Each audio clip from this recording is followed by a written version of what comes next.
السلام عليكم ورحمة الله وبركاته. أنا عمر خالد، أنا سيادة الرئيس باشمهندس باسم الأسيوطي. يا عم انت الرئيس والله ما تكسفنيش بقى. ربنا يخلي حضرتك. النهارده هيتكلم عن ازاي اللانجوج مودلز بتكسب حاجه اسمها انالوجيكال ريزنينج، او ازاي بتتعلم سكيلز جديده ثرو اوت الريزنينج بتاعتها. يعني هو ممكن يشرح لنا بتفصيل اكتر هو هيتكلم عن ايه. فاعتقد عشان اقلل النويز اللي عندي I will turn off my mic دلوقتي. ممكن حضرتك تبدا براحتك. طيب شكرا قوي يا عمر على الانترودكشن. حابب يا جماعه احييكم، يعني متشكرين جدا على وجودكم النهارده. I will do my best ان شاء الله. هو التوبيك ده انا يعني كان لافت نظري من فتره، يعني انا مش راجل ريسيرشر زيكم ولا في بدرس في جامعات او حاجه، مش عارف بقى طبعا الباك جراوند بتاعتكم، بس انا يعني مينلي خليني اعرفكم بنفسي الاول. انا اسمي باسم. مينلي الاكسبيرينس بتاعتي كلها في الداتا والاناليتكس، وبعد كده بقى الاي اي والال ام من الناحيه البراكتيكال يعني التطبيقيه. عندي حوالي 20 سنه اكسبيرينس. بدات في فودافون ايجيبت، وبعدين اشتغلت في اي بي ام ايجيبت برضو، وبعدين جيت المانيا. اشتغلت في ديفرنت بوزيشنز وشركات مختلفه. وكرنتلي يعني انا شغال على برودكت كده ان شاء الله بالاي اي، يعني متعلق بالاي اي جوفرنس، ومهتم شويه بالحته بتاعه الاي اي جارد ريلز والسكيورتي والجفرنس. التوبيك ده شاغلني. بلس بقى فكره بحاول على قد ما اقدر اتعلم بقى الحاجات اللي هي الساينتفك شويه، زي ال ام شغال. يعني ببقى متنرفز شويه ان انا مش عارف هو شغال ازاي، بحاول على قد ما بقدر طبعا، بس طبعا بعيد شويه عني الموضوع. انا معايا ماستر ديجري في الكمبيوتر ساينس من جامعه النيل، بس قبل بقى ال ام وقبل الكلام ده كله يعني. فيعني عندي باك جراوند شويه ازاي الواحد يقرا ساينتفك بيبر ويقدر يحاول يفهمها. طيب التوبيك بتاع النهارده انا هشير السكرين بتاعتي وهبدا اشرح كده. ولو حد عنده اي سؤال او حاجه مش واضحه او حاجه حابين نقراها من البيبر سوا، يا ريت على طول ايه توقفوني. خليني اشير السكرين واقول لكم احنا هنمشي ازاي النهارده ان شاء الله. يا رب ان شاء الله ما تبقاش السيشن رخمه. طيب، هو في الحقيقه البيبر بتاعتنا اللي هي الاميرجنت انالوجيكال ريزنينج في اللارج لانجوج موديل دي ببلشت سنه 2023، ودي المين بيبر بتاعتنا. ودي اللي ان شاء الله هنركز عليها. بس ات worth تو منشن برضو ان انا امبارح اكتشفت كنز كده، بيبر تانية 2026، يعني لسه طازه تقريبا شهرين 2. وفي الحقيقه هي حصل ادفانس كويسه جدا ما بين الفهم بتاع المشكله اللي احنا هنتكلم عليها النهارده من 2023 ل 2026. للاسف ما لحقتش قوي اذاكر البيبر دي، بس برضو كنت حريص ان انا اطلع منها الكي بوينتس اللي تشرح لنا، او خلينا نقول هم وصلوا لفين في الموضوع ده. البيبر دي برضو من واضح ان هي بيبر مهمه، فيها الديب مايند بتاع جوجل، ناس من هناك يعني. فهي بيبر مهمه، وبصراحه الريزلتس بتاعتها هايله جدا. بس احنا هنستك للبلان بتاعتنا. احنا هنبدا بالبيبر دي اول بيبر تقريبا اتكلمت عن الموضوع، وهنبدا نتكلم عن المشكله او خلينا نقول الملاحظه اللي بداوا يلاحظوها على ال ام او الجي بي تي مودلز الترانسفورمر، واللي كانت التريجر للموضوع ده. طيب عشان كده انا عملت بس زي سلايدز خفيفه قوي كده علشان اتكلم فيها عن المين بوينتس بتاعتنا. طيب انا الاول عايز اتكلم على فكره الانالوجيكال ريزنينج، وايه التريجر كان عندي اصلا. طيب التريجر كان عندي ان انا اكتشفت ان ال ام وانا بتكلم معاه كده، ان هو لو جبت له تو توبكس مختلفين تماما ان هو بيقدر يريليت. يعني لما بساله عن حاجه بيقدر في دومين معين بيقدر يريليت لدومين تاني انا ما اتكلمتش عنه خالص، ويجيب لي منه معلومات. فكره يعني ببساطه كده ان انا اجي اسالك سؤال انت عمرك ما شفته قبل كده، بس لان انت متعلم من دومين تاني، فبتبدا تريزن اوفر الكلام ده، حتى احيانا ما بتبقاش عارف يعني زي كده بالبلدي واحنا في مصر بنقول كده انا جاوبتها بالفقاقه. فالكابابيلتي دي موجوده عند الانسان بشكل هايل جدا. و... والملاحظ بقى ان ال ام بدا يديفلوب الكابابيلتي دي، وعشان كده هم في الريسيرش اللي حابب يدوس في الموضوع ده، هي emergent، يعني هي ما كانتش مقصوده، وهي بدات تتطور. والبيبر بقى بتاعت 2026 هتبين لنا شويه ازاي الموضوع ده شغال انترنالي اب تو ليفل، طبعا يعني مش شارحه كل حاجه. والقدرات دي بدات تتطور ازاي جوه ال ام. فتاني هي مشكله من احد الاهم الكابابيلتيز الموجوده عند الانسان، فكره ان هو يربط دومين بدومين ويقدر يستنتج ان هو يحل مشكله حاليه عمره ما شافها عن طريق معلومات عن دومين تاني. وهنجيب اكزامبل قوي للموضوع ده، بس هنتدرج شويه في الاكزامبلز اللي موجوده في البيبر عشان بس اوضح الفكره. ده اسهل ريبريزنتيشن للمشكله اللي هي ماتريكس ريزنينج. يعني خلينا نبدا بدي حاجه بسيطه جدا. انا بسال هيومن عادي ايه الرقم اللي ممكن يكون موجود هنا. انت ما تعرفش حاجه غير انك هتبص على الماتريكس وهتحاول تستنتج الرقم ده.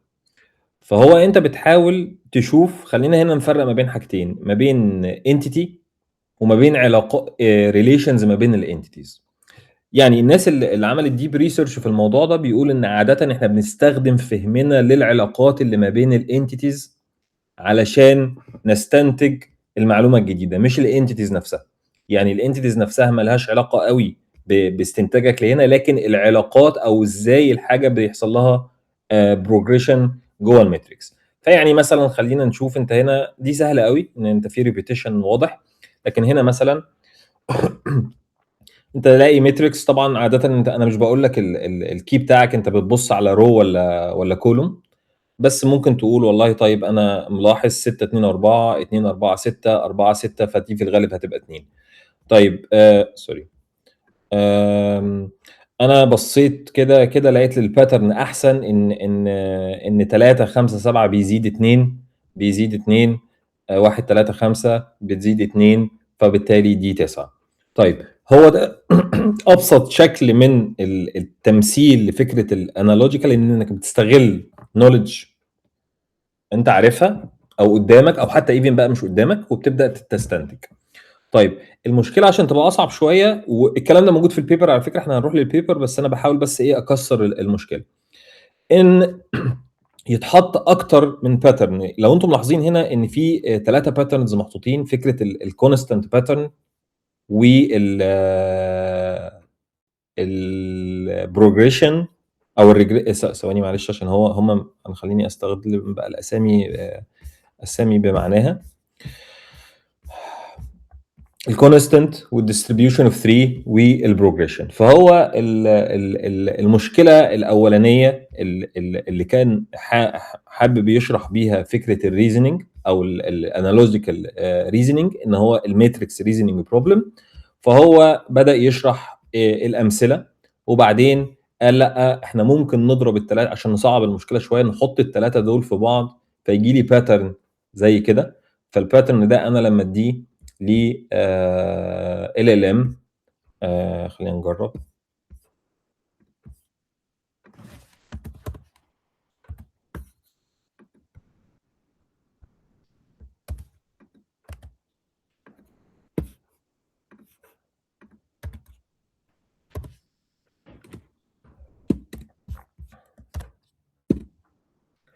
هو بيبدأ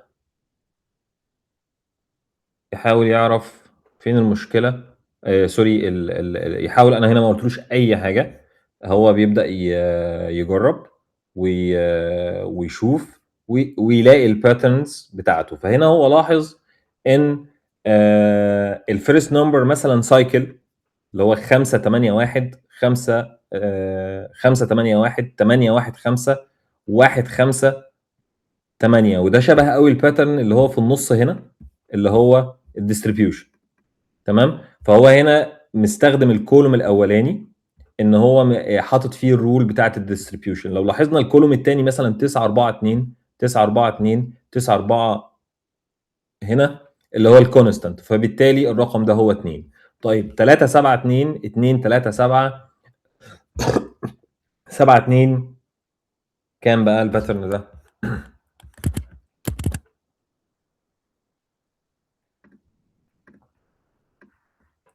3 2 7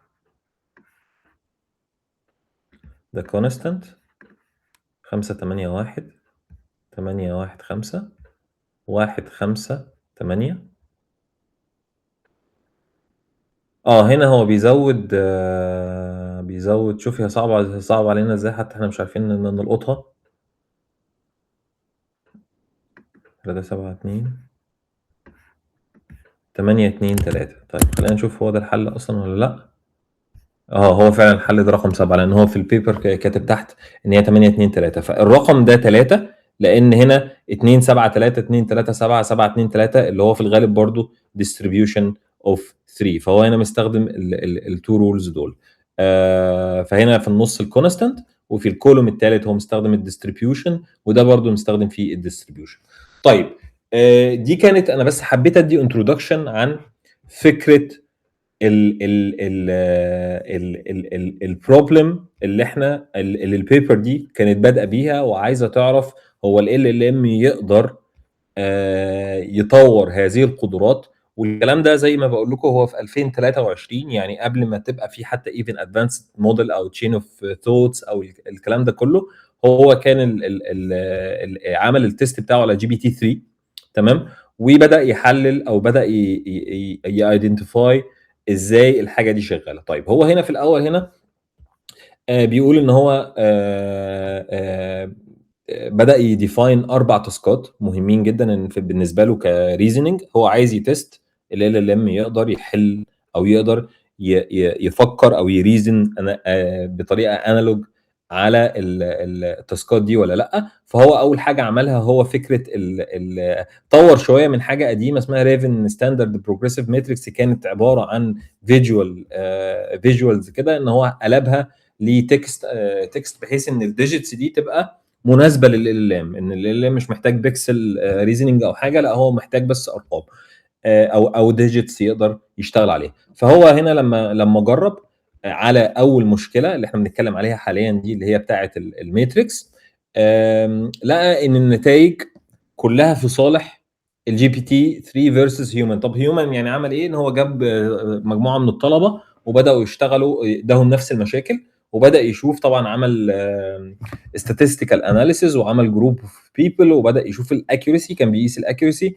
ودايما لما انتم ملاحظين ان هو دايما الجي بي تي 3 كان بيكسب، بيحقق اكيورسي اعلى. طبعا كانت البرفورمانس بتاعه بيتغير بيزد على في كام رول، زي ما كنا بنتكلم ان المشكله الاخيره اللي احنا عرضناها كانت فيها 3 رولز ولا 2 رولز ولا 1 رول. طبعا كل ما بتبقى الموضوع سهل كل ما بيقدر يريزن اكتر.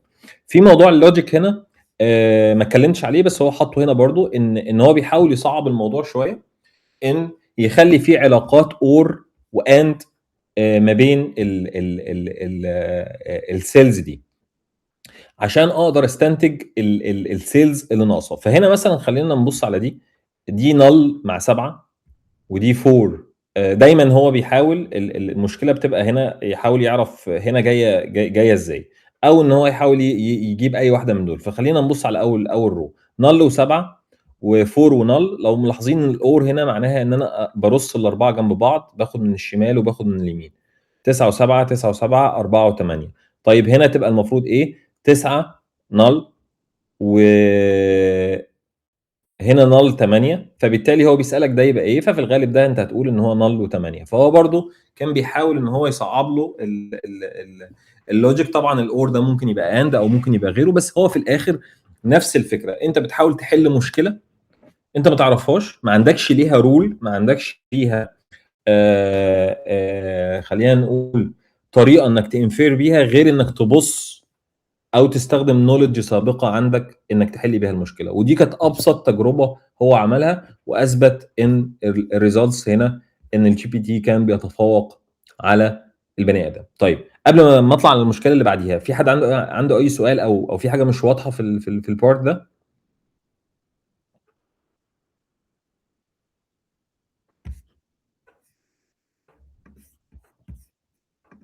يعني اكمل واتكل على الله. ماشي يا استاذ احمد، شكرا شكرا شكرا شكرا. طيب يا جماعه، يا رب ان شاء الله نعرف نكمل بالحاجات اللي فاضله اللذيذه، لان الموضوع هيصعب شويه. طيب هم البيبر دي كان فيها اربع تايبس اوف المشاكل. انا اخترت بصراحه منهم ثلاثه علشان الحق اتكلم على البيبر الثانيه. طيب في نوع تاني هو فكره هو مسميها فور تيرم فيربال انالوجيز. يعني انت دلوقتي انا اديتك المشكله دي، بقول لك درايف، عاده ده بيبقى كاتيجوري او فانكشن ومعاها اوبجكت تاني، وبطلب منك بقول لك درايف كار بيرن تبقى ايه، وبديك مالتيبل تشويس. ففي الغالب بتقول والله بما ان ده اوبجكت عربيه يبقى انا هحط هنا وود على اساس ان هو ده الحل الملائم للعلاقه دي. وتاني برضو انت في الغالب انت بصيت على العلاقه ما بين الاثنين دول عشان تستنتج ان الاجابه هي الخشب. تمام. فهي دي طريقتك، حتى لو انت ما انتش عارف انت حليتها ازاي، بس دي في الغالب هي دي طريقتك اللي انت استخدمتها علشان تحل بيها المشكله دي. وده النوع الثاني من او خلينا الثالث، لان انا وقعت نوع في النص. الليتر سترينج ده بصراحه ما فيهوش اي حاجه يعني، بسيط. هو النوع الثالث ده هو اللي بيسميه الفور تيرم فيربال اناليسيس. طيب هو في الاخر برضو بيقول ان هو حب يعقد الموضوع شويه، فعمل هاي ديجري اوف ريليشنال كومبلكسيتي، عايز يخلي الموضوع مور كومبلكس بالنسبه عشان يجرب ويشوف.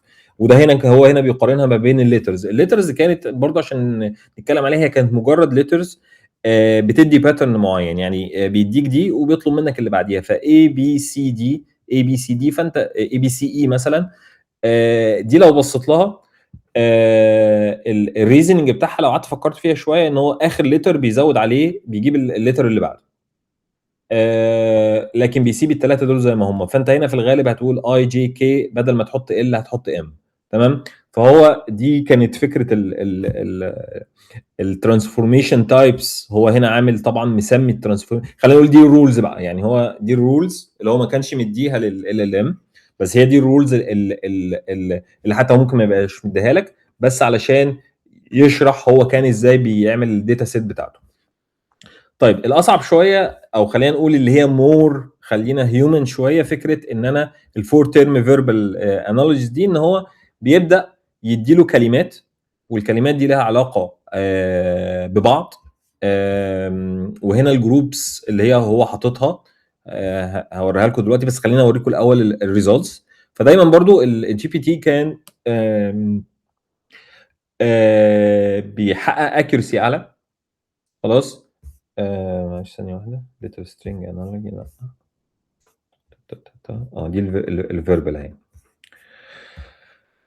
طيب هنا هو جرب على اكتر من داتا سيت فيها الكومباينيشنز دي، الكاتيجوريز والكلام ده. هو برضو شايف ان في معظم الحالات ما عدا مثلا الداتا سيت دي في الغالب السامبلز كانت معقده اكتر. فكان برضو بيشوف ان الجي بي تي كان بيحقق ريزلت بفورم احسن من الهيومن.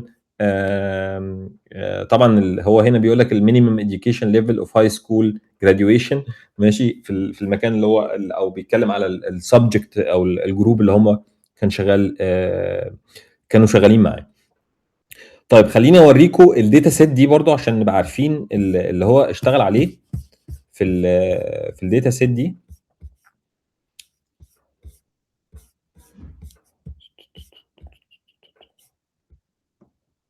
طيب هو هنا مدي اكزامبلز زي مثلا ان ممكن تكون العلاقه هي كاتيجوري، يعني مثلا الكرومب هو فيجيتابل، مش عارف لو هنا انا بتكلم عن حشرات فاختار بقى فروج ولا بيتل ولا ايه، او تكون فانكشن زي مثلا ان انا استنتج. يعني لو انتم ملاحظين هي علاقات برضو.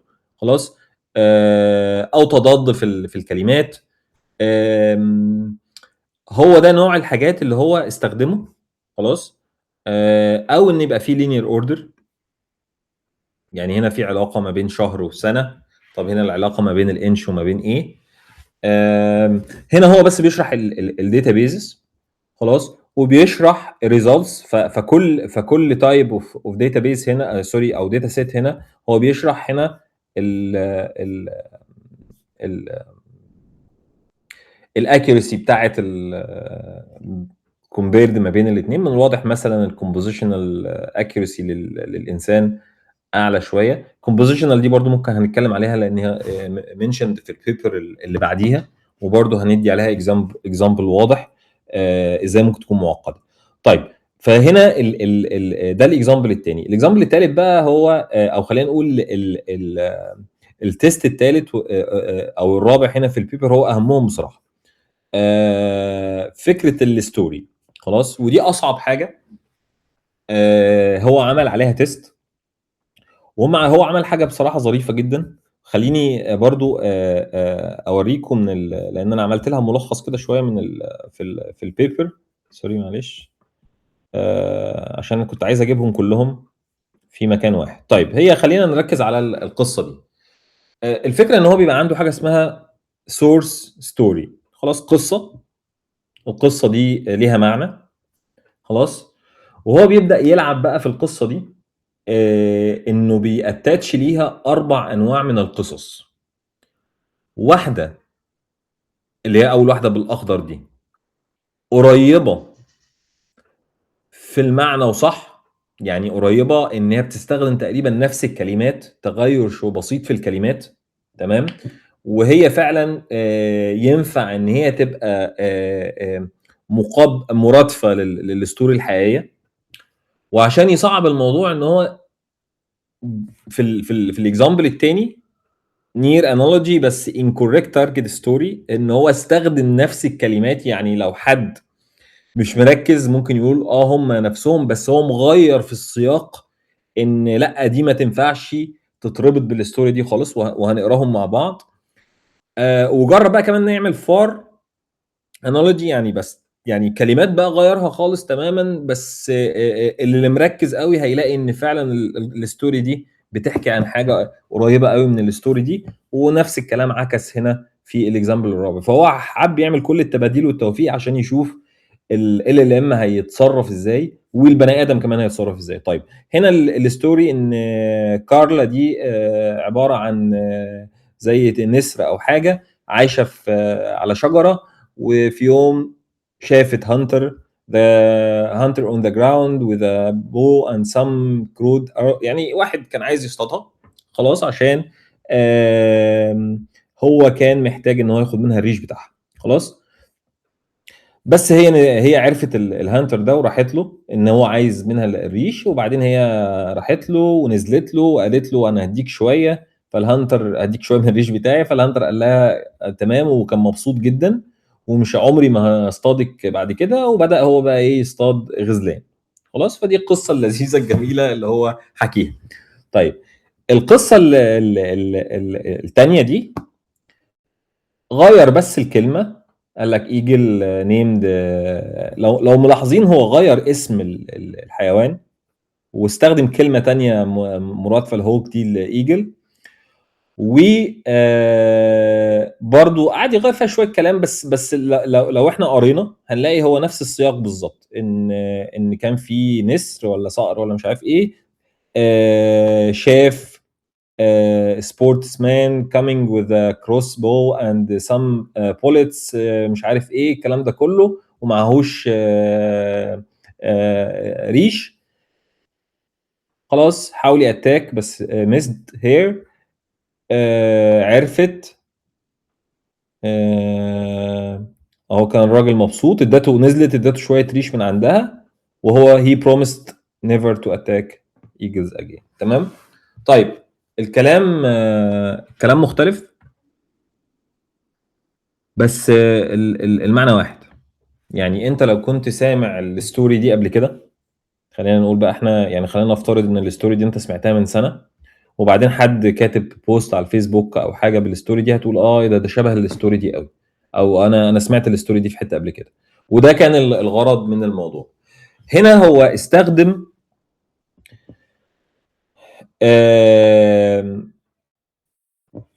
نفس الكلام هنا، ماشي، بس هو مغير هنا حاجه بقى.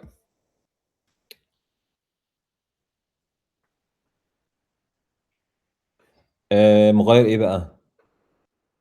طيب تاني نفس الكلام، كان في الايجل اللي اسمه زرديا ده،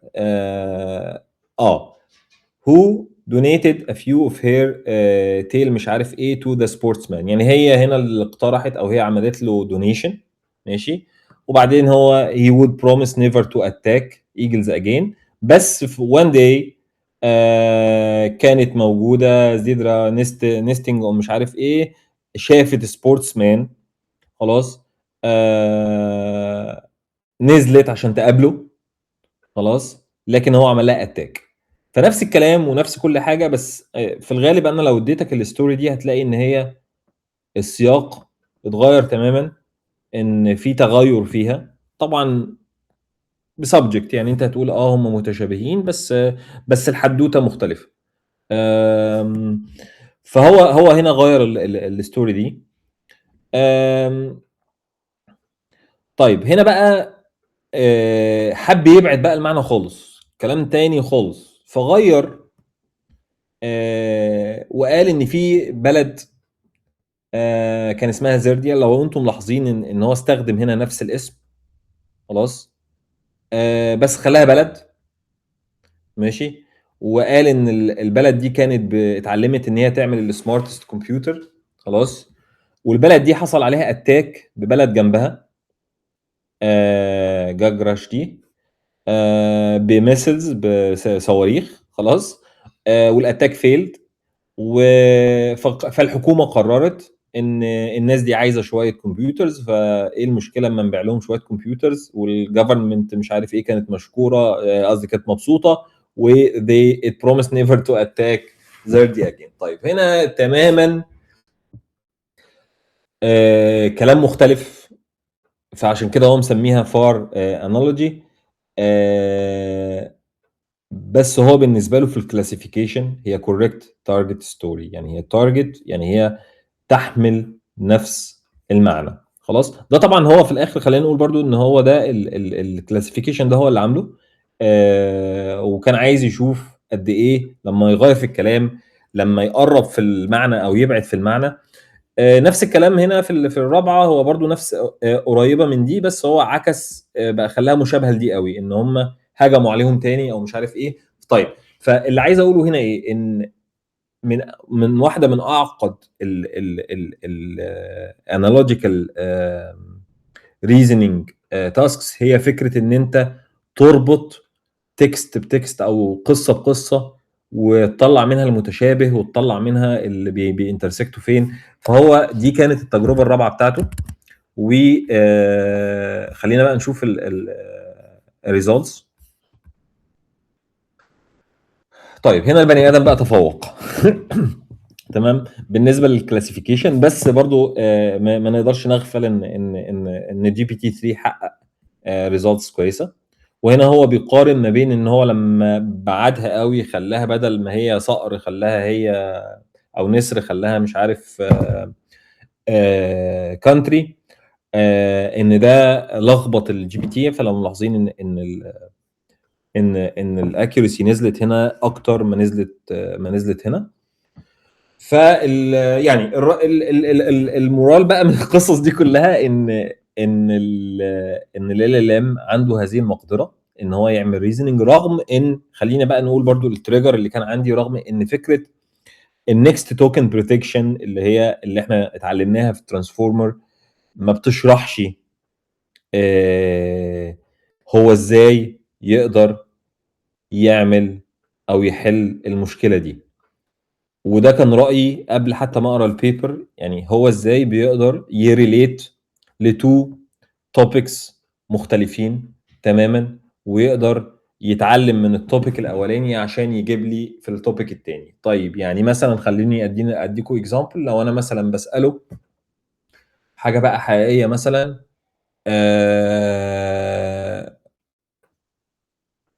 بساله وده اكزامبل موجود في البيبر الثانيه. والله ايه علاقه او خلينا نقول ايه القوانين اللي بتحكم الالكترون وهو بيدور مثلا حوالين نواه الذره. خلاص، نفترض ان ده ما كانش لسه اكتشف يعني. وده هنشوفه في البيبر الثانيه، ان هو هيبدا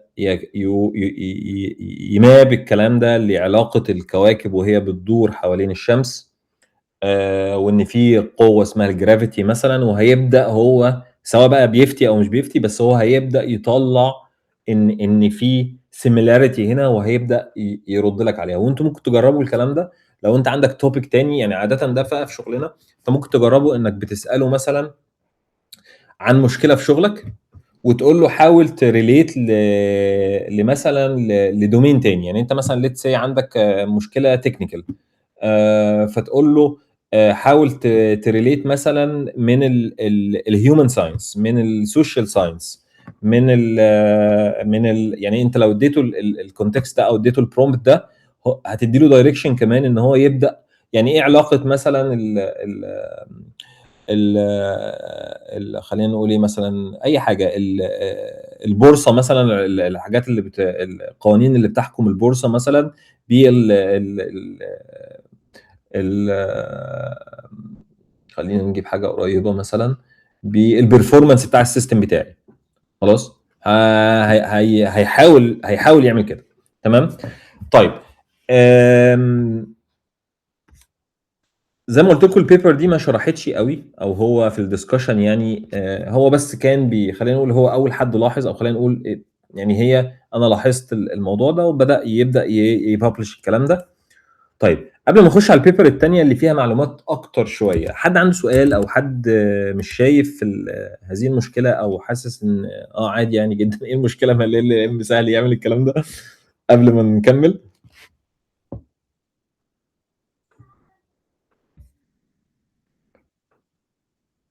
طيب يعني تمام، انا هخش بقى على البيبر الثانيه.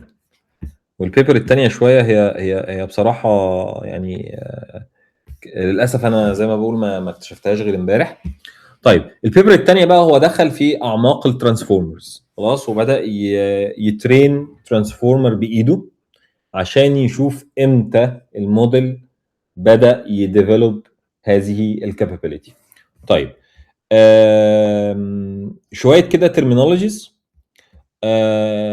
البيبر دي بتتكلم عن نوعين من انواع الريزنينج، مش الانالوجيكال ريزنينج بس حاجه كمان اسمها الكومبوزيشنال ريزنينج.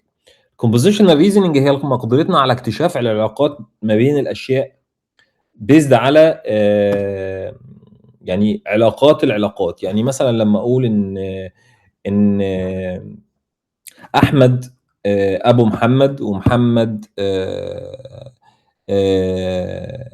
ابو خالد، فاقدر اعرف العلاقه ما بين احمد وخالد. خلاص، فدي الكومبوزيشنال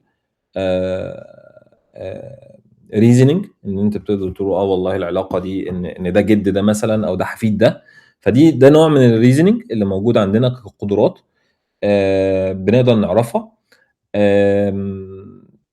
يعني مختلف شويه عن الانالوجيكال ريزنينج، والبيبر دي اتكلمت عن الاثنين، وكان عنده هدف ان هو يترين موديل ويمونيتور التريننج في ستيبس مع ايتريشنز معينه، يعني بعدد الايتريشنز، ويشوف امتى الموديل بيقدر يديفلوب التو كابابيلتيز دول، الكومبوزيشنال ريزنينج والانالوجي او الانالوجيكال ريزنينج. وزي من الواضح هنا وهنتكلم عنه ان شاء الله، ان هو بيديفلوب الكومبوزيشنال ريزنينج قبل الانالوجيكال ريزنينج، في تريننج ستيبس قبليها.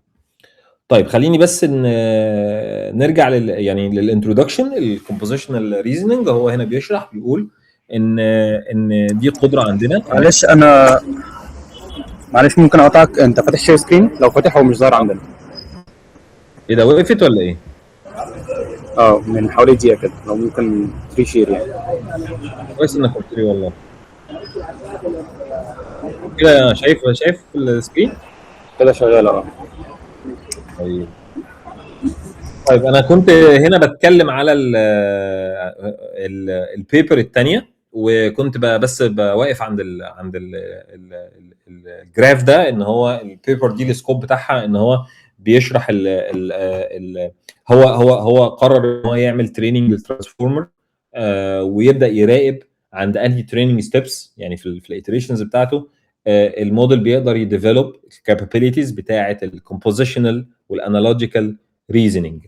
فكنت هنا بشاور على الرسمه دي، بقول ان هو اكتشف، وده هنوصل له ان شاء الله، ان هو بيديفلوب الكومبوزيشنال ريزنينج قبل، او بيأكوار الكابابيلتي دي قبل الانالوجيكال ريزنينج. وهنتكلم برضو عن internally هو لما عمل له اسمه ايه ده، بي سي اي برنسبل كومبوننت اناليسيز، ورسم الحاجه ايه اللي بيحصل internally.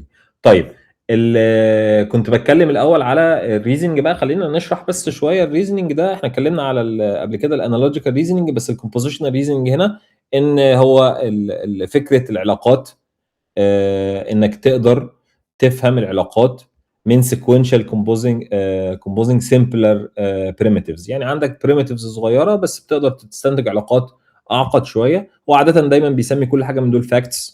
خلاص، فلو عندي fact 1 و fact 2 فانا اقدر انفير منها ان في علاقه ما بين الاي والسي مثلا، اللي هي مكونه من two known relations. هو هنا بيشرح النوع ده من انواع الريزنينج اللي احنا عاده بنعرف نستخدمه في حياتنا، او هي قدره موجوده عندنا، وحصل لها يعني ايمرجنت في ال ام من غير قصد. وده يا جماعه الهدف من الشرح بتاع النهارده ده، ان مفيش حد قعد قال انا هترين هعمل داتا علشان اخلي الموديل قادر ان هو ينفير العلاقات دي، تمام، بالطرق التقليديه بتاعتنا اللي احنا عارفينها، ان انا اعمل سواء بقى سوبرفايزد ان سوبرفايزد الكلام ده كله. هو ده الموتيفيشن او التريجر بتاع الريسيرش بتاعي انا كنت بدور عليه. هو ازاي قدر يطور العلاقه دي من غير ما يكون انتشنالي حد عايزه يطور العلاقه دي. يعني هو ده خلينا نقول الحاجه اللي تلفت الانتباه. خلاص، وليه ده مهم؟ لان فهمنا للديفرنت كابابيلتيز دي مش بس ان هو بلاك بوكس، يقدر يخلينا نتارجت ال ام ده، او خلينا نقول التريننج بروسيس بتاعتنا للهدف بتاعنا. يعني انا لو عايز اركز مثلا على ابني موديل صغير هو قوي جدا في الانالوجيكال ريزنينج او الكلام ده كله، ففكره ان انا فاهم الكابابيلتيز بتاعته وازاي الكابابيلتيز دي حصلت، ده بيخلي في مقدره ان احنا نكسر البلاك بوكس الكبير ده اتليست، يعني على قد ما نقدر، ونحاول نفهم هو شغال ازاي. يعني فده كان الموتيفيشن بتاع البيبر ده، والموتيفيشن بتاعي ان انا اهتم بالبيبر دي، وان انا ايه احاول اشرحها النهارده. طيب بالنسبه للنوع الثاني من الانالوجيكال ريزنج ده بقى، ده اللي انا قلته قبل كده، هو مدي اكزامبل جميل قوي. قال ان احنا ليتس سي، خلينا نفترض ان احنا عارفين ان في علاقه ما بين الشمس والكواكب، والعلاقه اللي بتحكمهم هي قوانين الجاذبيه، خلاص، الجرافيتي. خلينا نقول قبل ما نعرف الكلام ده، ماشي. وبعد كده احنا عرفنا ان في حاجه اسمها نواه للذره، وفي الكترونز بتدور حواليها. فممكن كان الفكره، معرفش الناس اللي درست الكترونكس، ان القوانين اللي بتحكم دوران الالكترونكس حوالين النواه هي قوانين كولوم، اللي هي بتتكلم عن الطاقه الكهربائيه او القوه الكهربائيه، خلاص، والمغناطيسيه اللي ما بينهم. طيب فخليني اقول ايه، ان هو هنا سمى العلاقه دي، او خلينا هو عرف العلاقه دي استنتاجي. يعني خلينا نقول خلينا نفترض ان في بشر ما كانوا قاعدين قالوا طب احنا عارفين ان في الكواكب اللي بتدور حوالين الشمس في قانون بيحكمها فيزيائي، واحنا هنا اكتشفنا ان الالكترونز مثلا بتدور حوالين مش عارف ايه، فاحنا في الغالب في قانون برضو فيزيائي بيحكمها. فهو هنا بيقول لك الانفيرنس اللي حصل ده ما جاش من السيميلاريتي بتاعه الاوبجكتس نفسها، وخلينا نسمي الانتيتيز نفسها. يعني الشمس مش ما فيش سيميلاريتي ما بينها وما بين النواه الذره، او الكواكب ما فيش سيميلاريتي ما بينها وما بين الالكترونز، بس هي ايمرجد من السيميلاريتي في الريليشنز ودور الريليشن within each domain. يعني خلينا نقول ان ده دومين 1 وده دومين 2. فدي عاده هو هنا بيشرح معنى الانالوجيكال ريزنينج. هو احنا بنفكر في ريليشن بين ريليشنز، ففهمنا لعلاقات الحاجات في الحياه بيخلينا نماب العلاقات دي لدومينز جديده. فنقول طب ما هو طالما ان في قانون بيحكم الدوران، طب ما اكيد في قانون بيحكم مثلا. يعني هنا الاكزامبل، يعني بس احنا لو فكرنا في اكزامبلز ثانيه او الطرق اللي احنا بنحل بيها مشاكلنا، هنلاقي ان احنا عاده بنستنتج بالطريقه دي. طب ما هو طالما في البلد الفلانيه كان في كذا، يبقى اكيد في البلد الجديده اللي انا فيها دي في كذا ما بين كذا، يعني كده يعني. فاللي هي دي الفكره اللي كان بيحاول يشرحها. بس هو بقى كان بدأ يحط مسميات وماثيماتيكال مودلز، وعشان يبدأ يحط ديفينيشن ويبدأ يلاحظ الداينامكس اللي بتحصل جوه الموديل. خلاص، لان هم عملوا داتا سيت وبدأوا يحطوا فيها اكزامبلز، وبدا يترين موديل. وهنبص هنا هو عمل تريننج ازاي، وعمل فيري سمبل تريننج يعني. بدا يموديل العلاقات. يعني خليني بقى نيجي للاكزامبلز هنا بتاعتنا الماثيماتيكال. ماشي، يعني التريننج داتا مثلا هو بدا يسمي، عنده داتا سيت بدا يسمي كل اوبجكت هنا بانتيتي 1 في لها علاقه مع انتيتي 2 وهكذا. فدي الداتا سيت بتاعته كلها. خلاص، وعمل توكن سماه اف فانكتور ده وده جاي من بيبر تانية، بس خلينا نقول ان هو بليس هولدر عشان يقول هو ده اللي انا عايز اعمل له بريدكشن. يعني هو ده اللي هستخدمه عشان ابريدكت الاوبجكت التاني. فكانه بيقول لما تلاقي دول قول لي ايه الرقم ده في الموديل بتاعه، عشان هو بس يترين الموديل. يعني خلينا نقول هنا ان هو عمل تريننج بطريقه معينه هنشرحها دلوقتي. وبعدين هو اكتشف ان نفس الكابابيلتي دي لما جربها على موديل بقى تريند مش عارف جي بي تي ولا ايه، عنده نفس الكابابيلتي. فهو كان بيحاول يشرح ان هي نفس الطريقه. طيب، فهو هنا الماثيماتيكال موديلنج بتاعه هو كان بيحاول يحط داتا سيت. الداتا سيت دي وظيفتها ان هي يقدر يستخدمها في ان هو يعمل تريننج. خلينا نشوف هنا الاكسبيرمنت سيت اب بتاعه. فالاكسبيرمنت سيت اب بتاعه ان هو بدا يتوكنايز تكست عنده فيها عباره عن اوبجكتس او انتيتيز بريليشنز. خلاص، خلينا نركز على الانالوجيكال اكتر. ان هو بدا يحط يقول والله ال كل لاين هنا هو فاكت يعني حاجه مربوطه بحاجه. بدا يحط من الفاكتس دي كتير، وبدا في الحته اللي هو عايز يعمل فيها بريدكشن ان هو يحط توكن سماه اف. خلاص، خليني اجيبها لكم بالظبط هنا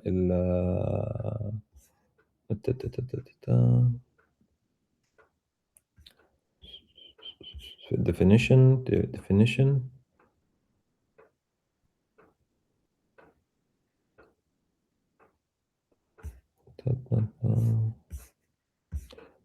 طيب خلينا نبدا من الاول عشان ما ننتهش. فهو هنا البروبلم فورميليشن هو بدا يبدا يعرف الحاجات. فقال لك انا عندي الاول اتوميك فاكتس، ان حاجه وريليشن وحاجه هي دي بارت من الدومين بتاعي اللي انا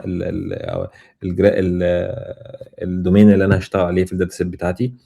خلاص، بدا خلينا نعدي الكومبوزيشنال فاكتس دي عشان يعمل الانالوجيكال فاكتس. هو كونسيدر ان ان في علاقه ماشي one to one corresponds between entities in two categories. We transfer the relation structure from this to this by defining الريليشن دي. فهو عمل ان الريليشن ما بين الاي سورس والاي تارجت خلاص بدا يحطها. طيب انا متخيل ان هو هنا بدا كانه بيكتب كده الداتا سيت بتاعته الشمس او الارض تدور حول مش عارف الشمس، مش عارف، بدا يرص الحاجات دي كلها موجوده، وبعدين في الاخر حط جمله متعلقه مثلا بالحاجه اللي هو مش عارفها. هنا مثلا الاي سورس ان قانون الجرافيتي يقابله، ودي فاضيه مثلا، او دي اللي انا عايز يقابله ايه، عايز يستنتج دي. تمام. فده فهمي للبيبر، يعني انا حاولت امبارح اقراها بالشكل ده، وان ده هو فانكشن في الاثنين دول اللي هو الاستنتاج ده، كانه ده التارجت فاريبل بتاعي اللي انا عايز استنتجه خلاص، وجهز الداتا بتاعته بهذا الشكل.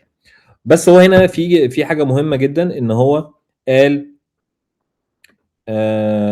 in despite the fact that the corresponding triple is not observed during the training. يعني هو ما حطش الحاجه اللي هو عايز يستنتجها في التريننج خلاص، فهو مش سوبرفايزد على حسب فهمي. تمام. محتاج اقرا اكتر عشان اعرف بالظبط البتاعه دي شغاله ازاي، وانا هشير معاكم البيبر لان البيبر دي مهمه جدا ومحتاجه وقت في القرايه. بس الاكسبيرمنتال سيت اب بتاعته ان هو عمل ترانسفورمر سنجل لاير وسنجل اتنشن هيد خلاص، وهو بدا يظبط شويه اتريبيوتس كده او بارامترز، خلينا نقول، علشان هو عايز يبدا يقيس ازاي الموديل بيتغير مع تغيير البارامترز دي، وكان اهم حاجه عنده هو التريننج ستيبس. طيب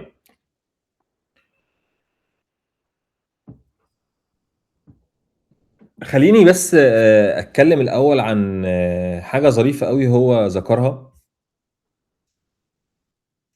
عشان هي اكتر فيجوالي، يعني هو لما بدا يشتغل. طيب هو هنا بيقول بيفور تريننج خلاص، ده الامبيدنج بتاع الفيكتورز بتاعه الكلمات. خلينا نشوف كل اي هنا هي عباره عن انتيتي خلاص. ده كان شكلهم في السبيس. وبعد التريننج هو بيقول ان الترانسفورمر خلاص بدا يديفلوب. خلينا نجيب النص بتاعه بالظبط.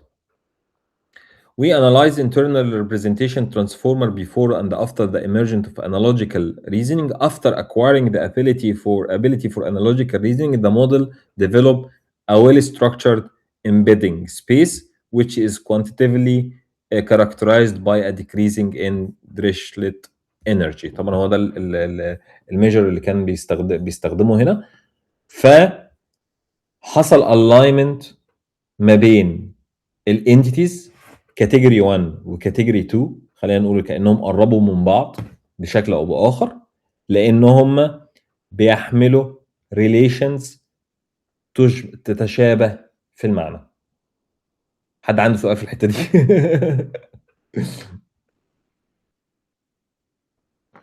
طيب الحته دي محتاجه بصراحه، يعني اللي حابب يفهمها اكتر. يعني انا بالنسبه لي كانت سربرايزنج برضو هو ازاي عمل كده خلاص، يعني ايه التقارب جابه منين. بس هو من الواضح ان هو بيدي اتنشن للعلاقات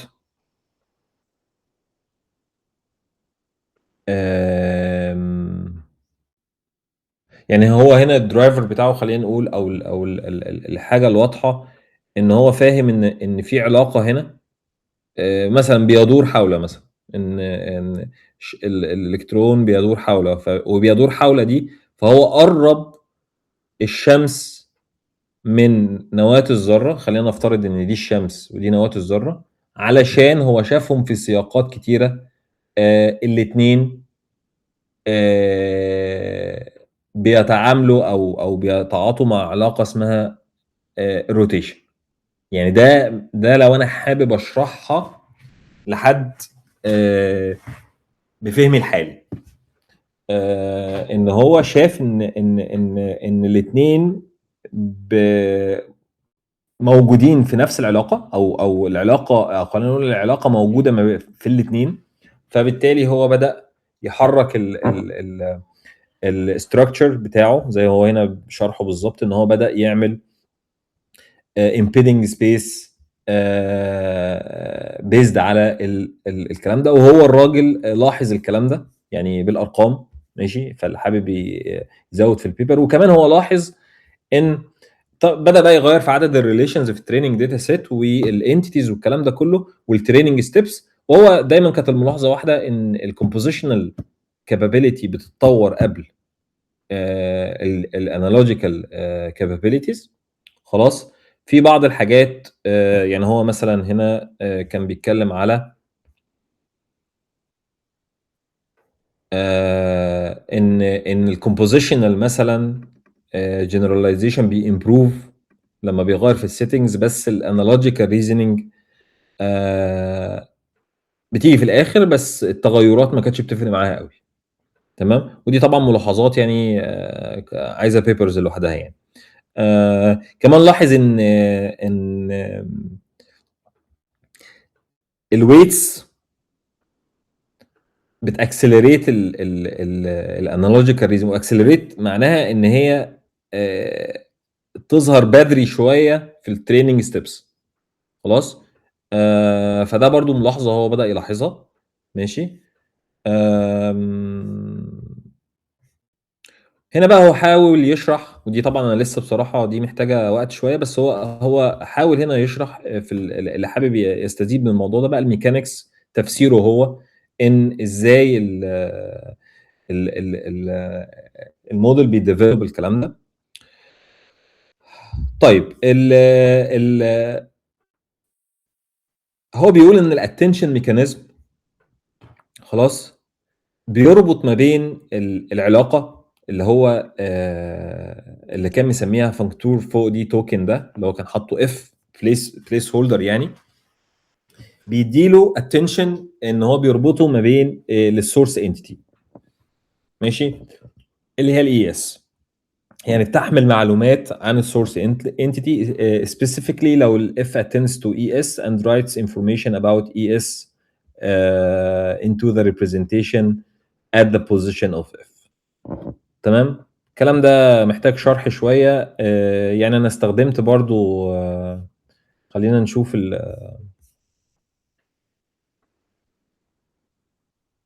خلينا نشوف بس هو كان هنا بيتكلم عن ايه. طيب، فالاف نفسه ماشي، عشان هو مهم قوي في البيبر دي. a single special token represent functor the cross category mapping ما بين two entities. خلاص، it's essentially a dedicated simple بس يعني هو كانه حاطط في البتاع ده ان السيمبل ده map this entity to its counterpart in the other category.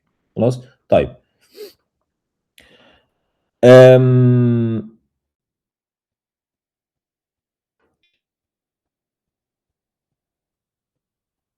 mathematically, the model learns to use F in two ways. The attention mechanism lets F attend to the source entity and pull its information, and then through the residual connection, the representation of F is added to that ES, approximating the target to. فهو هنا بقى عنده mathematical model يقدر يستنتج به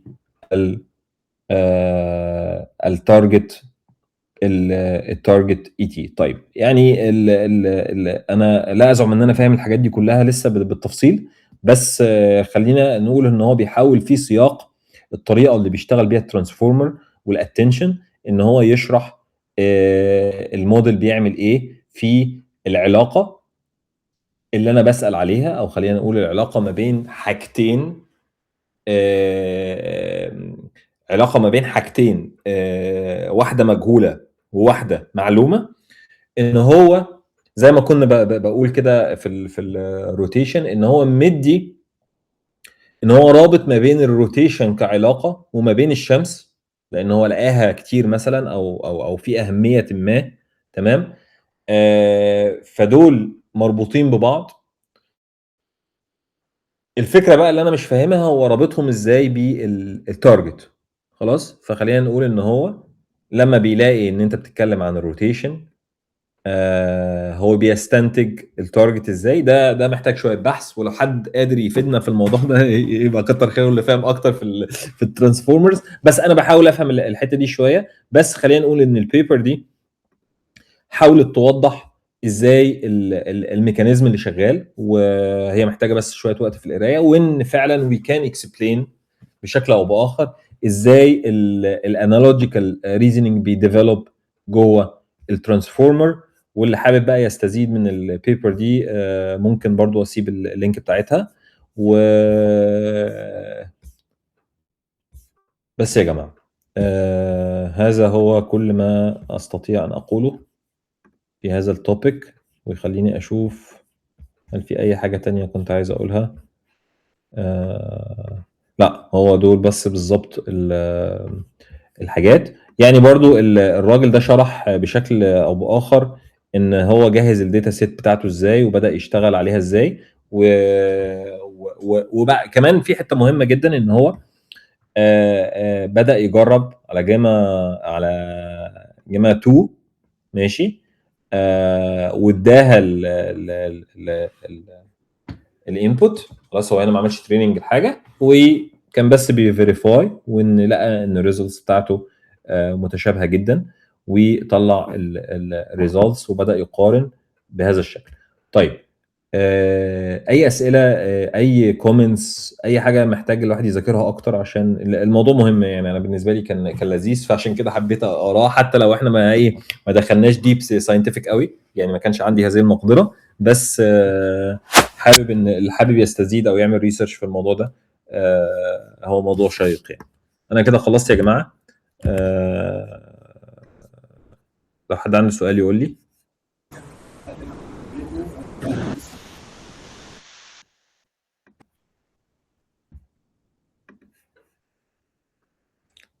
شكرا يا سلمى، شكرا لكم جميعا والله. ارجو اكون ان انا فدتكم يعني.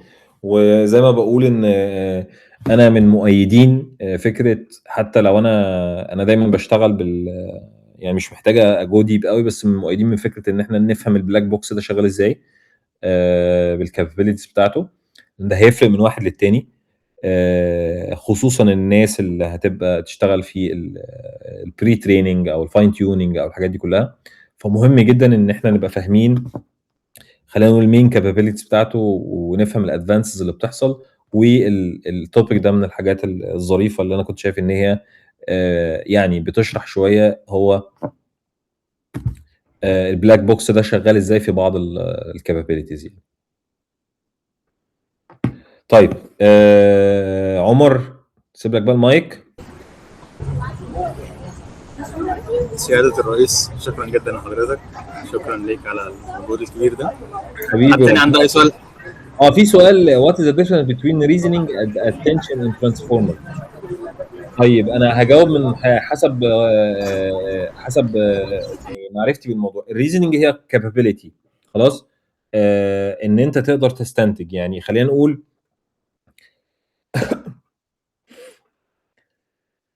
كل ال LLM، او بلاش سوري ال LLM، ال AI اصلا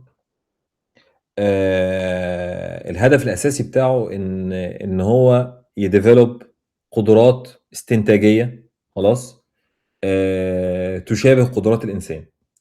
طيب، الانسان عنده نوعين او خلينا نقول تو كاتيجوريز كبار من الريزنينج كده، اللي هي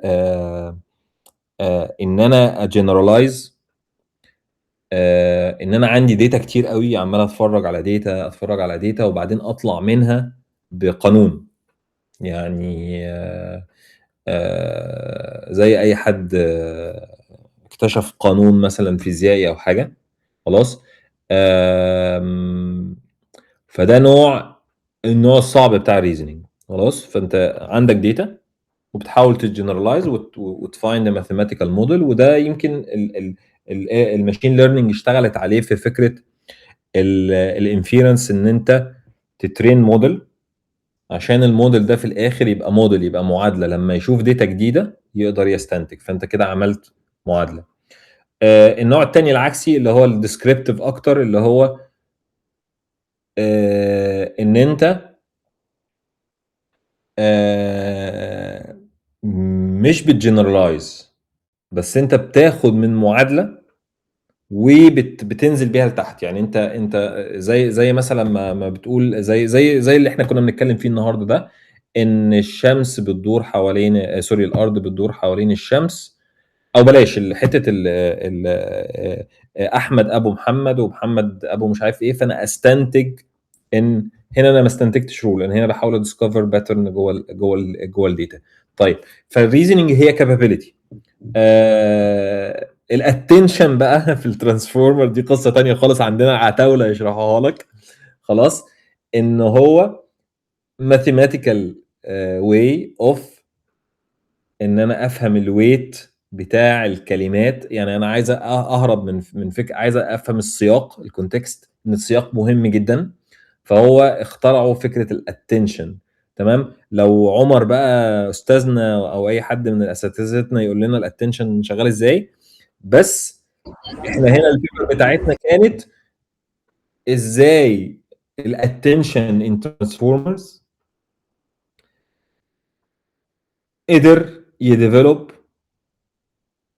reasoning capability، رغم ان انا ما وجهتوش. يعني ما قلتلوش مثلا بص الداتا دي كده اللي هي زي السوبرفايزد ليرنينج مثلا، واديته تارجت فاريبل واديته مش عارف ايه. انا ما عملتش كده. فهو دي كان البيبر بتاعتنا. معلش يا عمر، اتفضل نتكلم بقى على الاتنشن ان ترانسفورمرز. شكرا يا دكتور. انا بس حبيت اضيف نقطه صغيره قوي للباشمهندس احمد، ان اللي بنعمله في الاتنشن ان احنا بنحاول نتعلم 3 حاجات: موضع الكلمه بيبقى فين، معنى الكلمه ايه، ومدى ترابط او علاقه الكلمه دي بكل الكلمات اللي حواليها. فاحنا بالاتنشن احنا بنعرف بس علاقه الكلمات ببعضها ايه عشان يكون فاهم الكلام. بس بعد كده في سكيلز جديده هو بيتعلمها عشان يحاول يريزن او يحاول يحل مشكله معينه. هو خلاص فهم اللغه، محتاجين بقى يفهم الكونسبت اللي من خلاله بيقدر يحل المشاكل دي، وده الريزنينج. فالفرق بين الاتنشن والريزنينج: الاتنشن ان هو يكون بيتعلم كلام، يكون بيتعلم ازاي يفهم الكلام ويقدر يجنريت كلام جديد.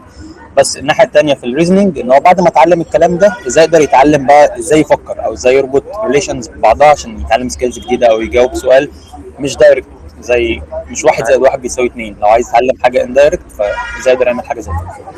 اعتقد كده ممكن اكون جاوبت.